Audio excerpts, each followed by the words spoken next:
कीर्ति अग्रवाल जी पटना के नागेश्वर कॉलोनी में रहती हैं। श्रुत कीर्ति अग्रवाल जी समाज सेवा तो करती ही हैं, साथ ही साथ एक लेखिका भी हैं। उन्होंने 2 किताबें लिखी हैं, पहली विरासत और दूसरी कालचक्र। विरासत 2021 में रिलीज हुई थी और कालचक्र 2022 में। उनकी ये दोनों पुस्तकें अमेजॉन पर उपलब्ध हैं और पाठक चाहे तो यहाँ से खरीदकर पढ़ सकते हैं। आज उन्होंने हिंदी नेशन न्यूज से बातचीत की, तो आइए सुनते हैं उन्होंने क्या कहा। अगस्त 21 में मेरी ये पुस्तक विरासत आई है और फिर 2022 में मेरा ये कहानी संग्रह कालचक्र। प्रतिलिपि के पोर्टल पर मैं एक गोल्डन बैज होल्डर हूँ तथा अकल्पित पर बनी शॉर्ट फिल्म ने 2 अलग-अलग कंपटीशंस में बेस्ट स्टोरी का अवार्ड जीता। मैम आप अपने बारे में कुछ बताइए, मैम अपना परिचय दीजिए। मेरा नाम श्रुत कीर्ति अग्रवाल है। मुझे लिखने का शौक़ है और ज़्यादातर मुझे कहानियाँ और लघु कथाएँ लिखने का शौक़ है। कविताएँ भी लिखती हूँ, लेकिन मेरा एक कहानी संग्रह कालचक्र और एक उपन्यास विरासत इस समय आ चुका है। इसके अलावा बहुत सारे साझा संकलनों में मेरी लघु कथाएँ, मेरी कहानियाँ और मेरी कविताएँ आपको मिलेंगी। और मैम ये बताइए कि आप लेखन करती हैं, तो लेखन का ये शौक आपको कहाँ से जागा और कैसे जागा मैम?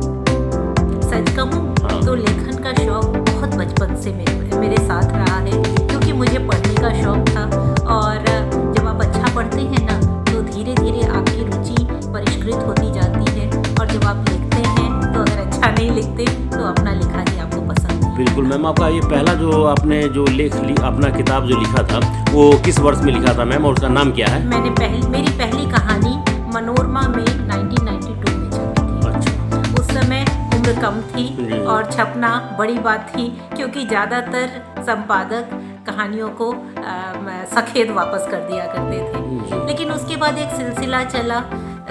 सरिता में मैं बहुत सालों तक छपती रही हूँ, मनोरमा में भी छपी। इसके अलावा गृहलक्ष्मी, मेरी सहेली, वनिता, उस समय की इस तरह की जितनी हिंदी किताबें थीं उसमें मैं आती रही। लेकिन थोड़े दिन बाद कुछ पारिवारिक व्यस्तताओं के चलते ये क्रम थोड़ा टूट गया, क्योंकि उस समय हमारे पास न हिंदी टाइपराइटर था और न हिंदी टाइपिंग आती थी, तो हम हाथ से उसको लिख करके और फिर भेजा करते थे। ये एक लंबा प्रोसेस होता था। फिर बाद में फेसबुक पर जब फेसबुक हमारे पास आया तो बहुत सारी चीज़ें बदल गई, बहुत सारे पोर्टल खुल गए, बहुत सारे लोगों ने इन कहानियों को प्राथमिकता देनी शुरू की। तो मैंने प्रतिलिपि पर लिखा, लघु कथा के परिंदे पर लिखा और मातृभारती पर लिखा। जो कमेंट आए, जो लोगों ने पसंद किया, उसने उत्साह बहुत बढ़ाया। जी, तो मैम अब आगे भी और अपना ये जो आपका जो शौक है इसको पूरा करना चाहेंगी? मतलब कैसे इसको आपने अभी तक कितने पुस्तक लिख चुके हैं मैम, ये बताइए। मेरी 2 किताबें छपकर आ चुकी हैं।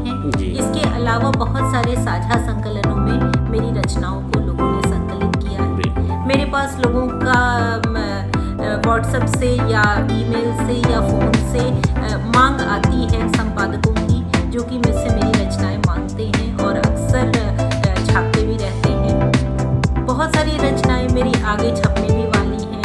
इसके अलावा मेरी इच्छा है कि और भी लघु फिल्में बने मेरी कहानियों पर सिनेमा बने, वेब सीरीज आए, तो आगे बढ़ना कौन नहीं चाहता है।